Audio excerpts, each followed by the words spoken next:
Hello my friends, welcome back to my channel, or if you're new here, welcome to your new favorite place on the internet. My name is Bella and I love talking about books, anime, K-drama, K-pop, literally any current hyperfixation I love sharing with you guys. And today I really want to talk about all of the books that I want to read before 2023 comes to an end. Honestly, I'm still a little bit in denial, and when I say a little bit, I mean very much in denial over the fact that 2023 is less than 2 months away from ending, because like a part of me is like, where did 2023 go? And then the other part of me is like, this has been the longest year of my life.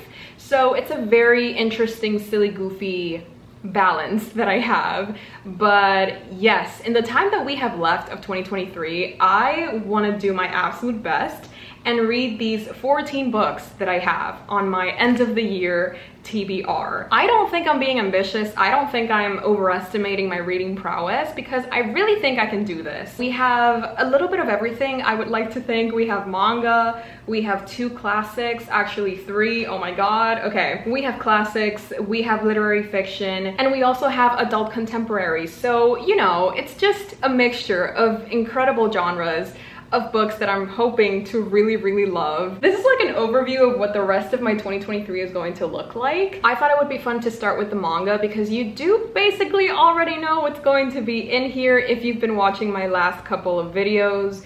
I've been spending a lot of time collecting these volumes, so it won't come as a shock to anyone that before 2023 ends, I want to read a bunch of One Piece. Yes, One Piece is going to be a big part of the end of 2023, both in the anime and the manga, just because I've been spending so much time collecting the manga and also just thinking about One Piece. This cannot come as a shock to anybody that has been following me for a while, because ever since maybe like May, 80% of my personality has become One Piece. So I am definitely going to be reading a bunch of volumes. These are the only ones that I can read because after this volume, I don't have the next one because it's sold out everywhere. And while I look for it, maybe I will be able to read more than these 5 volumes. Don't fall. Maybe I'll be able to read more than these 5 volumes, but for now I cannot find the volume after this one. So if you guys find it, please let me know. I would eternally be grateful to you. My first set of books that I want to read before 2023 ends is One Piece. Who was surprised? Absolutely no one. Honestly, I am very happy about this because I thought that I wasn't going to be able to read all of the volumes that I've been buying since this volume, volume 8 of the omnibus versions. It's been sold out literally everywhere. Crunchyroll didn't have it, Books A Million didn't have it, Barnes & Noble didn't have it, Amazon didn't have it. I was running out of options and I was running out of hope. And then suddenly a friend of mine, she saw it on Pango Books and she was like, hey, maybe you could try this out. I had given up on everything. I was like, I'll just read it online and my collection will forever be incomplete. And then she sent me this link and it's literally perfect. I don't understand how this is a used copy because it is so perfect. And thanks to this random seller on Pango Books, my collection is a little bit closer to being complete. So thank you. Everybody say thank you to that one Pango user. She saved my life. The next manga that I want to read before the year ends is All You Need Is Kill, art by Takeshi Obata. Takeshi Obata is the creator of Death Note, and he basically adapted the hit novel written by Hiroshi Sakurosaka. And this is it. This is the final product. I am a big fan of Death Note. It's one of the very first manga that I ever read, and I love the art style. I love just everything about it. So when this was sent to me as a gift, I was head over heels excited to read this. And I've also seen the movie adaptation featuring Tom Cruise. So I do know quite a lot about this story and its art style. So I'm very excited to pick it up and just see if what I'm imagining is actually what's going to happen. In All You Need Is Kill, we have this one character who is forced to fight against these invading aliens, and he's put into this battle armor, kind of like robotic type of suit, and he needs to fight them in order to survive. But the thing is that he's caught in like this time loop where every single day he dies and he just keeps repeating the same thing over and over again until he meets somebody that tries to help him and get him out of this time loop. But it's like this whole thing, there's like definitely Like, he's not in that time loop by mistake, and they're just trying to figure out why this is happening, what's going on, and how can he get out of this. Is that what it is? I think it is. I think it is. Yes. On his 158th iteration, he gets a message from a mysterious ally, the female soldier known as the Full Metal Bitch. Is she the key to Keiji's escape or his final death? See? I knew it. I knew it. This kind of looks like Light Yagami, and this is just making me want to reread Death Note, but I don't have the time. If I want to read all of these books, I cannot reread books that I have already read. Unless, unless I challenge myself to do it, then I might be able to. That would definitely be ambitious because, girl. Okay, anyways, the next manga on my list is Spy Family Volume 10. I have been waiting so long for this volume to come out in its English translation because Volume 9 was so good and I read it like maybe 4 or 5 months ago. I'm definitely going to have to reread it because I don't remember what happened, but I'm so excited. You don't understand. I love this family so much. You don't understand. you don't understand. I love this family so much, and the found family trope is one of my absolute favorites, and I feel like Spy Family does it so well because I just love every single one of them, and I love the time that they spend together, but I also love the time that they spend apart because basically, if you've never heard of Spy Family before, it's this man who is called Lloyd. Is it Lloyd? Lloyd Forger? No, okay. His code name is Twilight because he's a spy. Yes, he's a spy. One of his missions requires him to build this fake family in order to be able to like live with society and to not be like obvious that he's a spy. So he finds a wife and he also adopts a child, but what he doesn't know is that his wife, which according to him is just a lovely housewife, she is actually an assassin. And then the daughter that he adopted, she can read minds. He doesn't know any of this, but like literally each one of them has a very secret life that they keep a secret from each other. And it's just the situations that they get put in, the different moments and things that happen to them, it's just always so fun and hilarious, and I just always want to keep reading this story because it's so good. And then the moments that they have together, they're just so lovely and heartwarming. It's the best. It's honestly the best. I love it, and I am so excited to continue reading because I just know this is going to be a 5-star. Like, I can already feel it, okay? I would not be surprised. It's just literally everything. Look. She is adorable. I love my child. Okay, the last manga that I'm going to be reading in the month of the last manga that I'm going to be reading in the year of our Lord 2023 is Jujutsu Kaisen Volume 20. Well, how the turns have tabled. Earlier on this year, I had completely given up on Jujutsu Kaisen. I was even thinking about like, you know, giving away my collection because I was like, I fell out of love with this story. Honestly, I'm just not enjoying it. It's very confusing. Not even the characters are worth me staying here. Like we say in Spanish, vuelve el perro arrepentido, because I have changed my mind, okay? I was wrong, and I can admit when I'm wrong. I made a mistake. I never should have given up on Jujutsu Kaisen. It was going through a rough spot. But you don't give up on your friends, or you don't give up on your family when they're going through it. You stay with them. You stick it through the hard times because you know if you can't handle me at my worst, you don't deserve me at my best. That was basically Jujutsu Kaisen for me, and I gave up prematurely. But I am back now, and I am having the time of my life. Volume 19 rejuvenated me, it revitalized me, it made me feel things that I didn't even know I was missing in my life, and I'm just so happy to be back in the Jujutsu Kaisen train. I just need my entire life to be surrounded by Jujutsu Kaisen. Yes, it's painful. Yes, it's a little bit traumatizing, but what good art is not traumatizing? You know what I mean? So, oh my god, what? I need to stop. Why do I do this? I literally always do this. I flip through manga. I'm doing it right now. I flip through manga even though I haven't read it, even though I know it's going to probably spoil me. Why do I do these things? I will never understand my brain. But anyways, yeah, Jujutsu Kaisen Volume 20. I don't know if Volume 21 is going to be out before December is over, but if it is, best believe I'm gonna get it.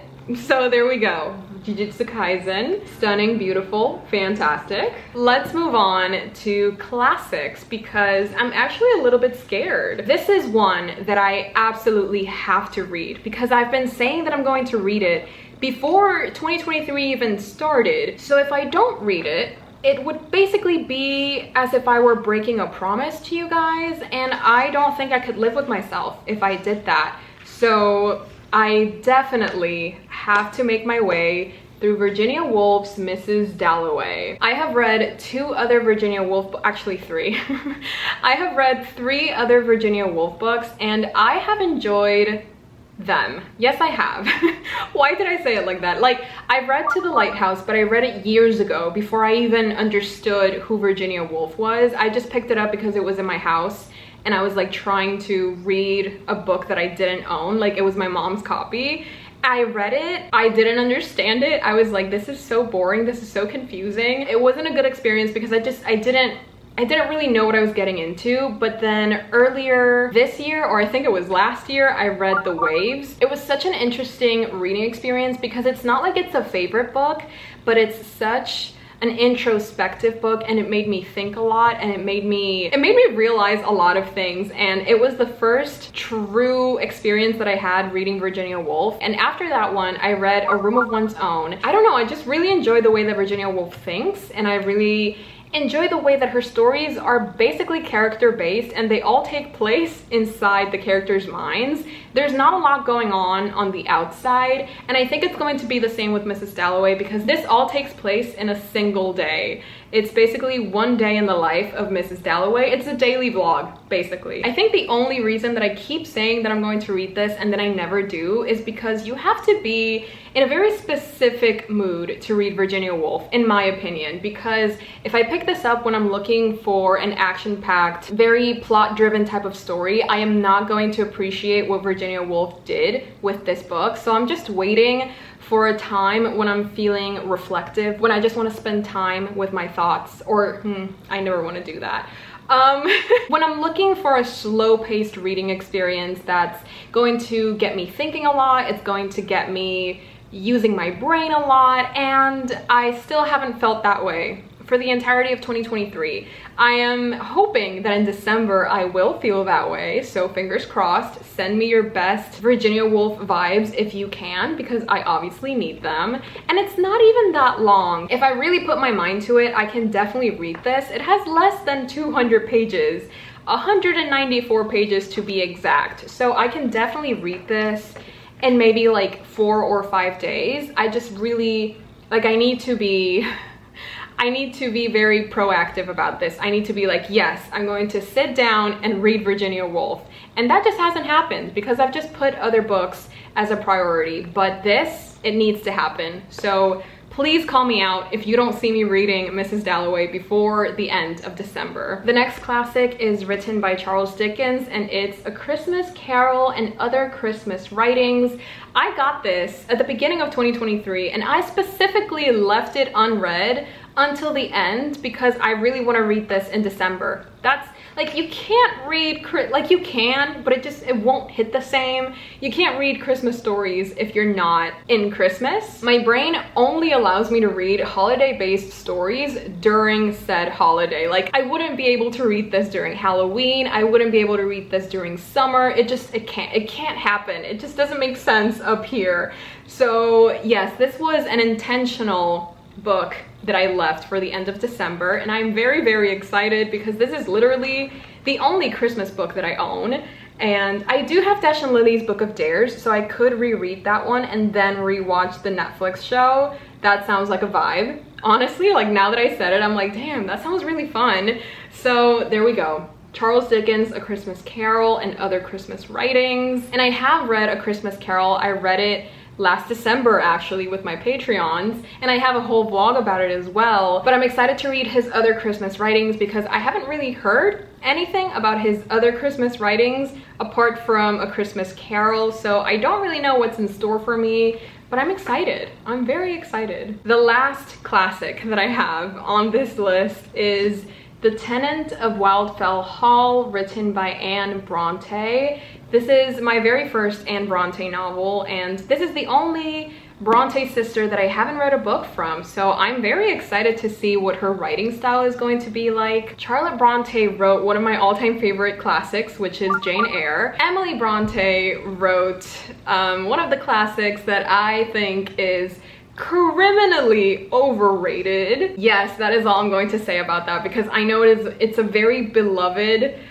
classic, but in my opinion, I'm gonna move on. But yes, The Tenant of Wildfell Hall. Told with great immediacy combined with wit and irony, The Tenant of Wildfell Hall is a powerful depiction of a woman's struggle for domestic independence and creative freedom. It's also very floppy, which I really appreciate because it makes the reading of the book much more comfortable. That's like a very random thing, but like I just love when books are the right amount of floppy because it makes it so fun to read. I don't know. Am I the only one that thinks this? This has a total. This has a total of 489 pages, which, if you would ask me right this second if I wanted to read a 489 page classic, I would have to say no. But it's only November 15th. What is it today? Excuse me? Oh, it's the 16th. Okay, where has November gone? I don't. Okay, anyways, November is moving faster than I thought it would. Will I have time to read this nearly 500 page classic?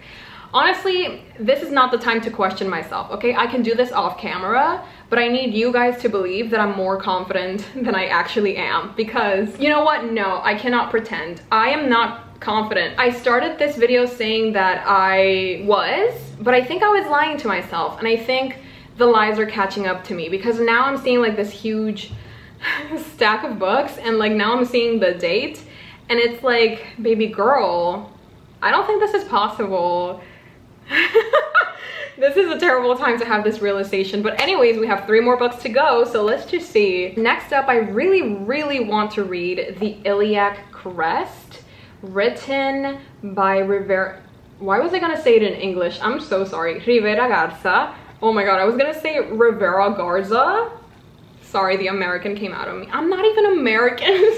I've been colonized way too much. Anyways, the Iliac Crest, written by Cristina Rivera Garza. This is a pretty short book. This has 131 pages. So that is definitely a lot more doable than The Tenant of Wildfell Hall. But I am scared of this one because I bought this because this is one of Emmy's all-time favorite books. Emmy is one of my favorite booktubers, and I have read one other of her favorite books, which was Cien Años de Soledad by Gabriel Garcia Marquez, and you know my experience with that book. So I'm just kind of like a little bit scared that I'm going to have the same experience with the Iliac Crest. They are completely different books, but I just think that my book taste compared to Emmy's is so different, and that is a good thing, because if one of my favorite booktubers has such a different taste from mine, I feel like it introduces me to books that I would otherwise never hear about.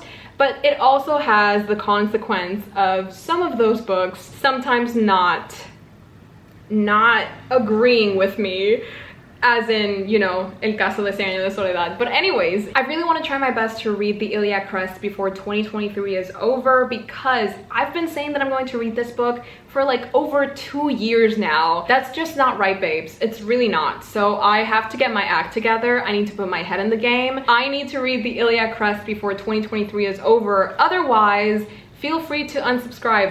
There, I said it. If I don't read the Iliac Crest before 2023 is over, I'm a liar, and I don't deserve to have a following. I really don't. The next book on my list is The Heart's Invisible Furies, written by John Boyne. This was sent to me by one of you guys, and you sent it to me because you really wanted to see what I thought about one of your all-time favorite books. That's a little bit terrifying, but honestly, it's more exciting than terrifying, because according to what I've read of this book, it just sounds like something I would really love. Apparently, it focuses on emotions and human connection and the human spirit and the resilience of the human spirit. The Heart's Invisible Furies is a brilliant, moving history of an Irishman and of modern Ireland itself.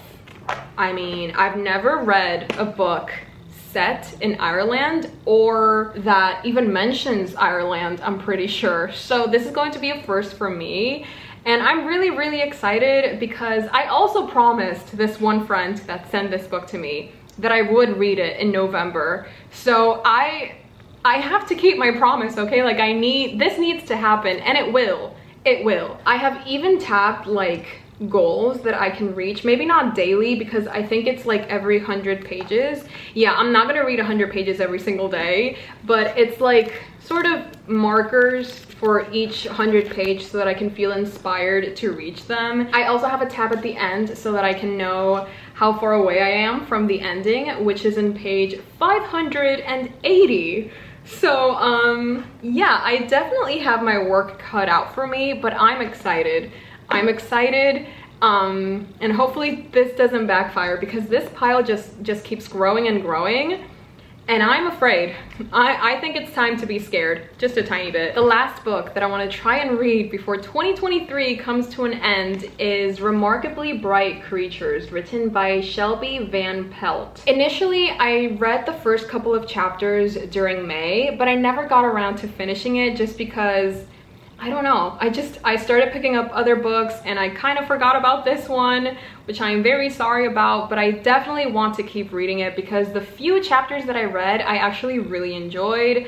And it's basically about, well, we're following different characters. We have this old lady who's gone through a lot. She's lost both her husband and her child, and she's currently working in this aquarium where she's like the cleaning lady, and she's just a very empathetic type of person. And there's this one octopus, a very bright orange octopus, that she sort of forms a bond with. She forms a connection with him. Obviously he can't speak, but there are a couple of chapters that are from his point of view, which are very funny and sarcastic, and like you'd think an octopus wouldn't be this fun to read from, but he has a very unique perspective on things, and it's just always really fun when we get his chapters. So I'm excited to see how this story of this old lady and this octopus and then this random 30-year-old man that lives somewhere else but is somehow connected to these characters as well. I'm really excited to see where their stories are going to end up in, and I just kind of want to feel things. I feel like this is one of those books that makes you think a lot and it makes you feel even more. So yeah, Remarkably Bright Creatures is definitely going to be read before 2023 ends. So who is texting me at this ungodly? The woman was too stunned to speak. So this is basically my end of the year TBR. I have a total of 14 books that I want to finish or that I want to read before 2023 comes to an end. Let me know in the comments below what books you guys are hoping to read before 2023 is officially over. Are there any books that you're currently reading and that you've been reading for a while that you're really hoping you can complete before 2023 is no more? I am definitely going to be completing these 14 books. Yes, I will, because I believe in myself. This will happen. It will happen. Yes, it will. It will. 2023 cannot end before I read these books. So yeah, it's happening. Thank you guys so much for watching. I really hope you enjoyed, and if you did, please remember to like, subscribe, and leave a comment. It really helps my channel out, and it helps me know that you guys enjoy these types of videos so that I can keep doing more of them. And also, it would just be really nice, you know, if you haven't done your nice thing of the day, this could be your nice thing, maybe. I also have a Patreon where I post exclusive content. I host readathons, reading sprints, and a monthly book club. I also have a Discord server and a podcast with my sister. So if that is something that sounds interesting to you, the link is down below. As always, I would love to have you join my army of premium simpers. If you're still here, I just wanted to let you know that I am so incredibly proud of you for making it to November. Oh my goodness, like look at you go. You thought you wouldn't make it past half of 2023, and now look at us. Who would have thought? Not me, but I am so proud of us. And if you haven't heard it lately, I just wanted to let you know that I love you and I appreciate you, and thank you for still being here. So I hope you're having a fantastic day whenever you're watching this, and I will definitely be seeing you guys next time. Bye. Hey Jimmy, you nice, keep going.